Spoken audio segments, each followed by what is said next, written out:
CD Projekt Red just dropped some massive news about The Witcher 4. And honestly, this changes everything we thought we knew about the timeline.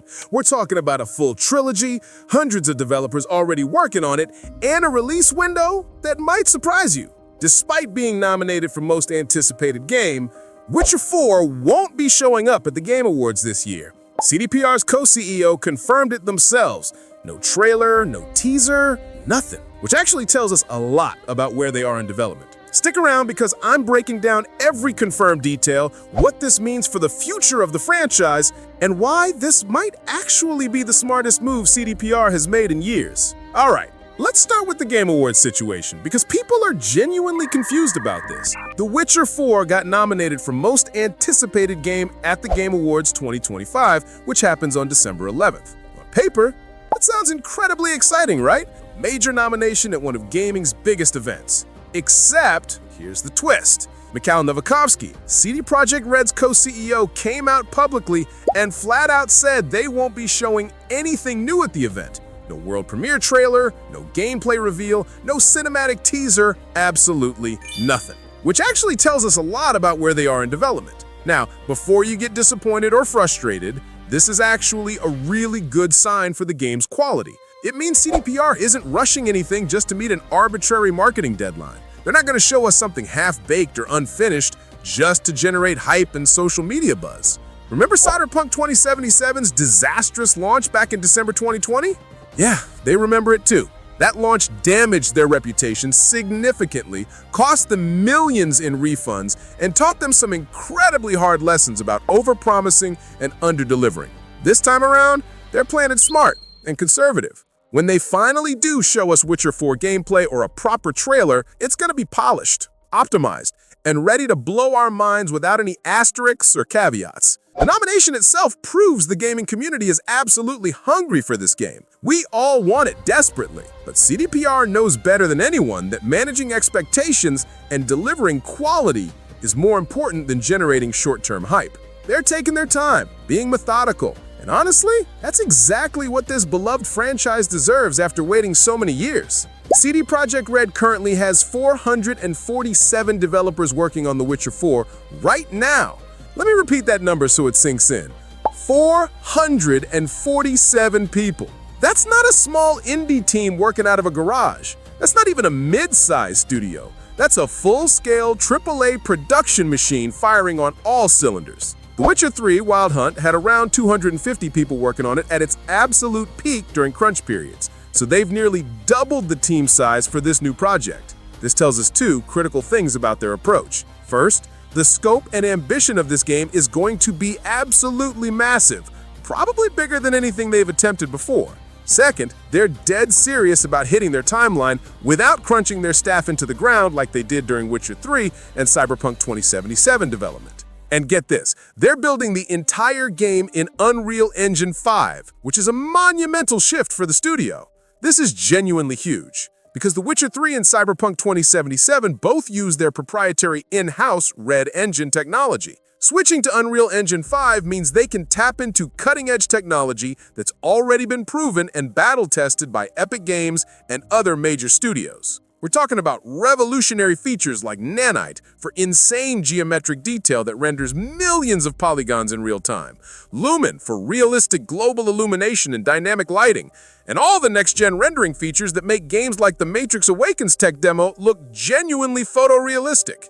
The decision to move away from Red Engine wasn't easy or taken lightly. They invested years building that technology, but it makes perfect business and creative sense when you think about it.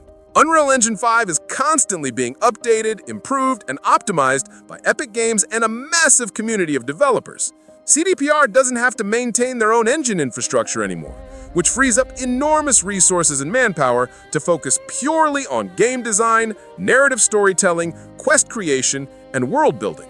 And let's be honest, that's what CD Projekt Red does best. Their strength has always been crafting incredible stories and believable worlds, not necessarily engine technology.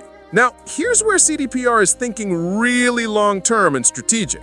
They're not just making one standalone game and calling it a day. They're planning an entire trilogy from the ground up, and they want to release all 3 complete games within a 6-year period. That's incredibly ambitious when you consider traditional AAA development cycles, but it's also really smart from both the business and creative perspective.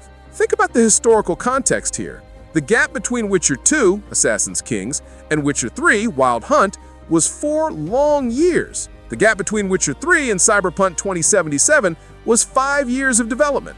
Those extended development cycles meant fans had to wait what felt like forever between major releases, and it also meant that CDPR had long periods without significant revenue from new game sales. They learned some valuable lessons from that experience. CDPR wants shorter, more consistent, and more predictable development cycles this time around. The strategic plan is to release the first Witcher 4 game, establish the foundation and core systems, and then follow it up with sequels in much quicker succession.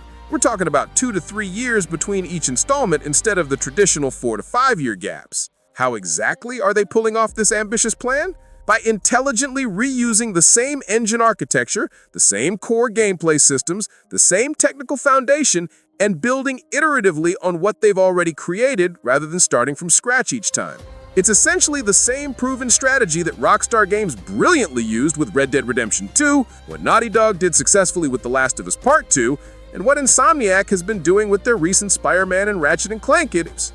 Once you've built a solid technical foundation and established your core systems, subsequent games become exponentially easier and faster to develop because you're not reinventing the wheel or solving the same technical problems over and over again.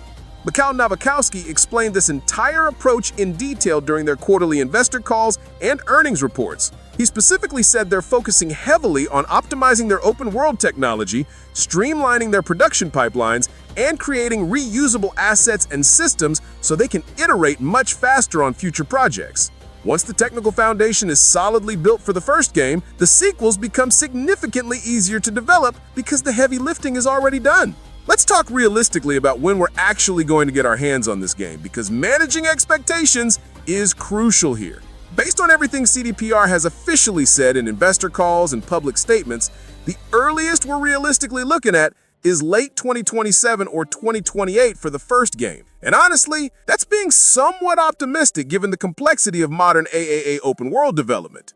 Here's the math and logic behind that estimate. They're currently in full production mode with those 447 developers working daily. Most modern AAA open world games take somewhere between 4 to 5 years minimum to develop from initial pre-production all the way through to final release. If CDPR started serious pre-production work in late 2022 or 2023 after wrapping up major Cyberpunk updates, that timeline puts us right around that 2027-2028 window for release.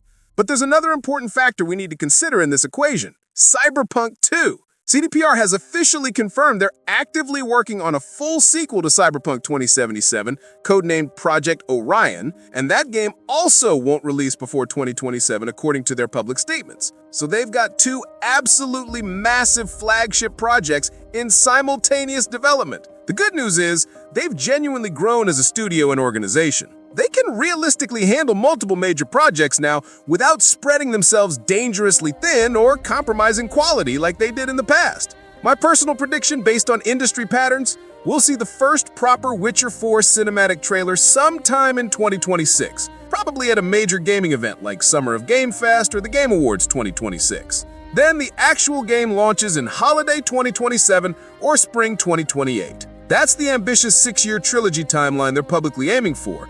And if they can actually pull it off, it'll be genuinely impressive. So there you have it. Everything we actually know about The Witcher 4 right now. It's coming.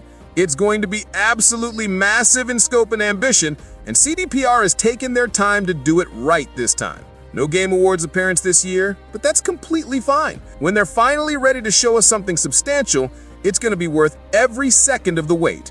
What do you think about this trilogy approach?